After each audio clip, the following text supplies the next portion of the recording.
Morning all. Beautiful day down here in Cornwall. Pissed down with rain last night, but it's a lovely day today. Out with the dog and my silly green hat on. Just climbed up a hill, so I'm a little bit out of breath, I do apologise. It's the perks of living where I live, is you're up hills, hills, hills. But it's good for you. So, transfer deadline day yesterday, finished at 11 o'clock. As Jamie Carragher cheekily said, 11:08 in Liverpool. I'm over that game now. I was fuming yesterday and the day before, but it is what it is at the end of the day. Obviously, when you go to Anfield, you're expected to play your part and just lie down for them. But I digress.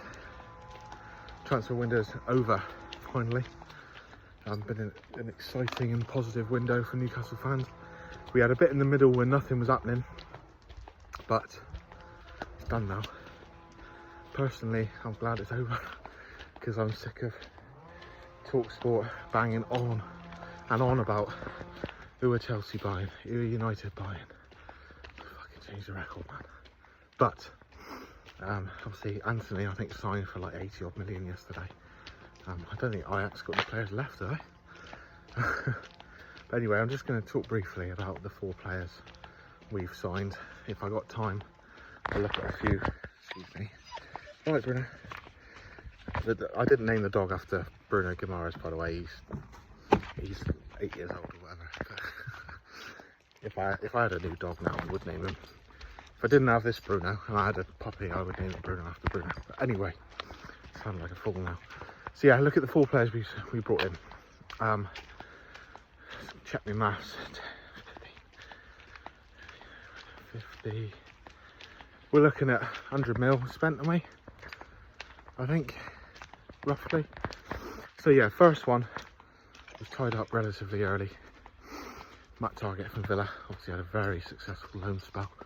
Second half of last season. Solid left back. Solved our problems there because obviously we bought Jamal Lewis as the young, up and coming young English left back in the Premier League. Liverpool were looking at him. No, I don't know whether that was just a ploy to drive the price up, but Liverpool were looking at him, so he's got to be decent. And unfortunately for him, it's just not quite worked out. Obviously, Paul Dummett, diligent and as good as he is, I think he's more of a centre half than a left back. And Matt Ritchie, again, did his best. Always a 100% effort, leadership, etc. But not a natural left back. Matt Target is a natural left back.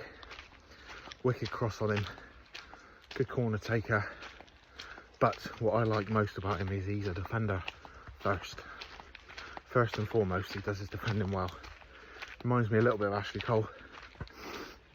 Not quite on that level, because I think Ashley Cole is certainly in the Premier League era best left back I've seen. See, I like Roberto Carlos, and I can't speak about fullbacks in like the 70s or 80s, obviously, but yeah. Anyway, Matt Target, 15 million quid. Signed permanent from Villa. Quality, good. Got that done early. Fantastic. Next was, it was rumoured, but it was a bit of a surprise one for me, because obviously Dubravka, but Nick Pope, 10 million quid. Excuse me, 10 million quid from Burnley. Obviously the team we just helped relegate, beating them twice last season. Obviously taking their centre forward off him for 25 mil, Chris Wood. Yeah, Nick Pope. I was a bit like, oh, okay, because I didn't see goalkeeper as a position we needed to strengthen. I didn't see it as a priority. But so far this season, we're what, 5 games in. It's been superb, hasn't he? Particularly against Brighton. Excellent. So yeah, those 2 were done and dusted quite early. 2 Premier League proven players. Oh, got some muddy here from the rain last night in my flip-flops. 2 Premier League proven players, 2 English players. Fantastic, happy with that. Then next was long-term target, and arguably Up until a week ago, I would say probably the flagship signing of the new era, the new ownership era, because he was one that we were looking at January. We were looking at yeah, ever since the new owners had mooted him as their man, ever since they were sort of like seriously talking. We've been linked with Botman heavily in January. The talk then was he was going to go. He apparently wanted to leave Lille in January, or Lille, I should say. The talk was that he was going to go to AC Milan. Obviously, AC Milan, although they've won the Scudetto, they call it, the Italian league last season, they've not been the force of old for quite some time. But still, European pedigree. I think they got what, 7, 8 Champions Leagues under their belt. You look at the legendary centre halves that plays for their team: Maldini, Baresi, Nesta, Stam. You know, the pedigree of defenders. But so you think a big European superpower like them, especially with winning the Italian league last season, you think, right, if they get seriously involved in the conversation, we're going to have cobwebs. We're going to have trouble on our hands here. But signed him. 35 million quid, I think it's plus add-ons. It seems that every transfer is plus add-ons these days. I don't really know what that means. Whether it's, say, an extra 5 million in a year's time, whether it's like fucking on the profit, £10 a week, who knows. But yeah, got our man. Yeah, I think he will develop to be our Vincent Kompany. He's looked pretty much unflappable so far. Eddie famously likes to bed our players in slowly. Obviously, he didn't need to do that with Matt Target because he already played last season, and with a goalkeeper it's different. You know, famously, Bruno Guimaraes was bedded in slowly last season. You know, he didn't start for 4 or 5 games, but Botman was forced in because we had an injury to Target. So Dan Burn played at left back. Quick shout out as well for a 6'7" defender to play in the Premier League against quick wingers like Mahrez. I'm just going to say I can't remember who was on the right hand side against City. Let's just say, for argument's sake, Mahrez and Bernardo Silva and Trossard and Gross as a centre half, exceptional. So quality Dan Burn. But yeah, Sven Botman was put in against Brighton, played against City. I think he played against Wolves as well. He didn't play against Liverpool, but so far, camera change again. So far, he looks very, very good. For the age he is, the potential he so obviously has. I think the price in today's market is a steal as well. 35 million quid. What a player he's going to be, I'll tell you that. Phenomenal. Well, I mean, they put a big stat about the aerial duels he's not lost yet and all that. You know, obviously we know his range of passing. He's very much that modern defender in the sort of like Rio Ferdinand sort of role. And you look at Newcastle, the last time we had a defender who could pass as well as him was probably, I think Jonathan Woodgate was underrated on the ball personally. But yeah, range of passing. He's obviously a big lad, he's strong, he's clever. Just calm. I don't want him to be as calm as Virgil van Dijk, who is horizontal at times. You know, he's so laid back. But Botman looks, you ain't going to ruffle him, I don't think. It's going to take a hard striker to get him wound up, I think. But yeah, that was the third signing. Now the fourth one is the one who made all the headlines. Our record signing. Alexander Isak, young 22-year-old striker. He was playing for Real Sociedad in La Liga. He's a regular for the Swedish national side, has been for some time. What can I say? Scored against Liverpool twice, only 1 goal was allowed. Perhaps if the moon was in a certain different position in the sky, you would have had 2 goals, because apparently the VAR officials looked at shadows, which is one of the most ridiculous things I've ever heard in my life. But anyway, he took both goals brilliantly well. I've heard 58 million, I've heard 60 million, I'm not quite sure which one it is, but either way he's our record signing by quite some margin, and he looks a fabulous talent. Against Liverpool he looked quick. He didn't look the strongest, but he went in for a few tackles, he looked skillful, he dribbles well, he obviously took his chances, and very, very successful signing that. Very successful. Fabulous. So happy with that.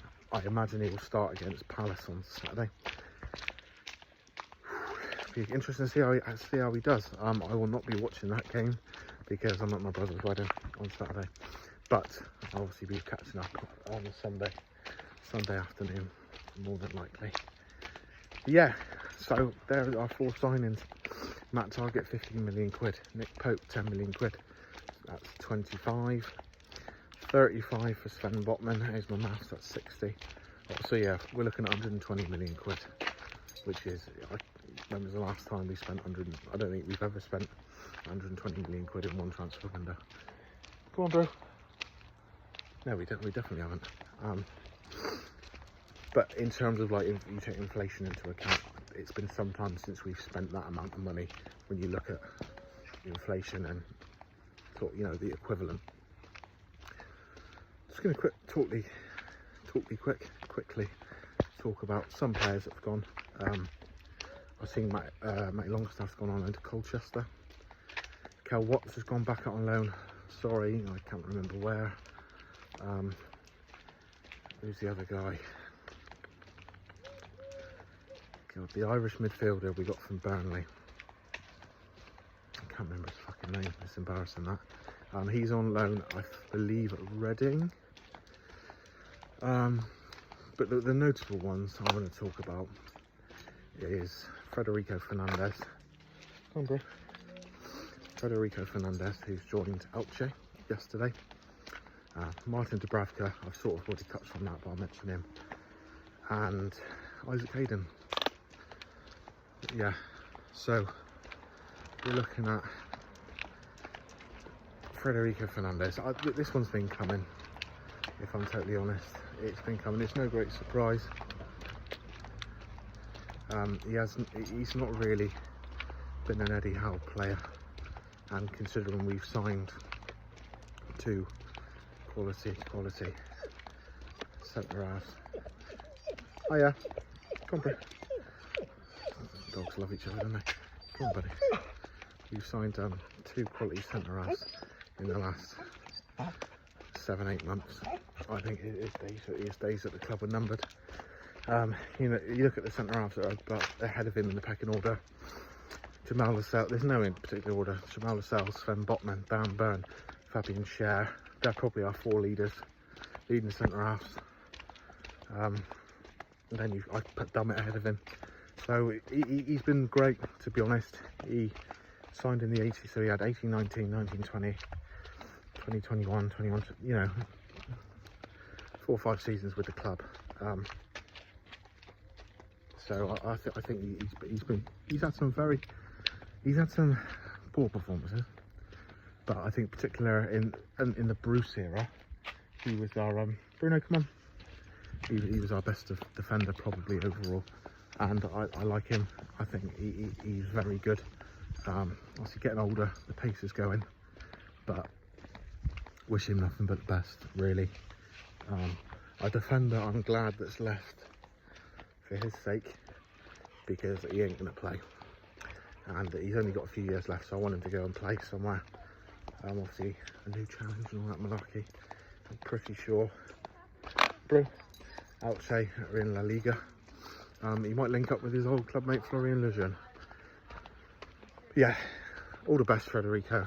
Good bloke, good character from what I've seen and heard, and yeah, all the best. Next one, Dubravka. Yeah, I've made my feelings known about that. Selfishly, I would like to have kept him, but he's too good to play second fiddle to us at the moment. In 5-6 years, he's probably yeah, but I think the gap between him and Nick Pope is so small. Pope's the better goalkeeper all round, but there's not a lot in it, so I don't blame him for leaving. Hopefully he can surmount or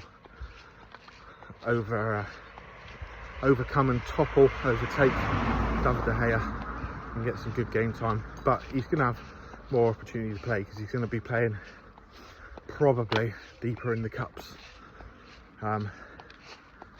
He's going to play more in the cups, and obviously he's got Europe, and Europe.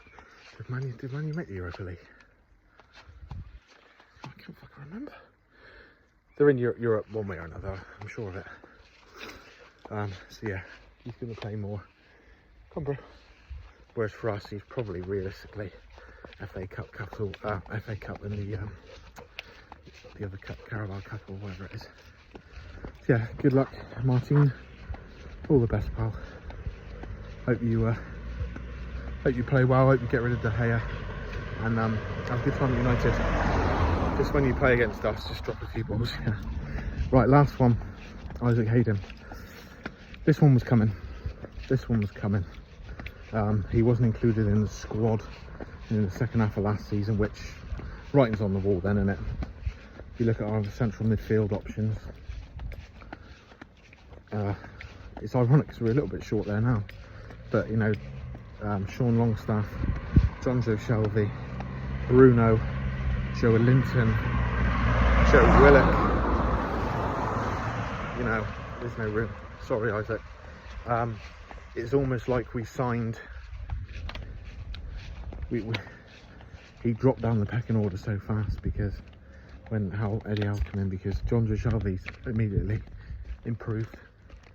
We've gone and brought Bruno Guimaraes, who's our best player, and then Joe Linton is converted from forward to centre midfielder. So it's almost like we've signed two new centre midfielders, because see Bruno and then Joe Linton's like a freebie. I loved Isaac Hayden. I don't think he's a good enough player to get in this team now. Funnily enough, I agree with the manager. Hence why he's gone. But on his best day, I thought he was quality. Good centre midfielder, tough tackling, cutting off passing lanes, tactically aware, defensive player. I thought in the Bruce regime, he was often one of the first names on the team sheet. The player who really improved with us. There was a time when he couldn't wait to get back to London, and he was linked constantly. But Rafa Benitez convinced him to stay for a couple more years, and from then on he didn't moan, buckled down, got his head down. You can tell I'm walking up a hill, can you? And just got on with it. So Isaac, I think playing for a top team in the Championship is probably his level. He could get into a team like Bournemouth and Forest, but they're just getting spanked at the moment. Probably play for like a Fulham or something in the Premier League if he impresses with Norwich and they don't come up. But yeah, one of my favourite players of the last sort of 4 years. Isaac Hayden, best of luck. I wish you every success at Norwich, really do. Thanks for everything you've done, those three, and yeah, good luck to all of them. Right, got another fucking hill coming up, so I'm going to call it there. That's my transfer roundup. Not the most professional, out with the dog, but hey ho. Hey Boris, them's the breaks. Right, thanks for watching. See you later. Enjoy the weekend.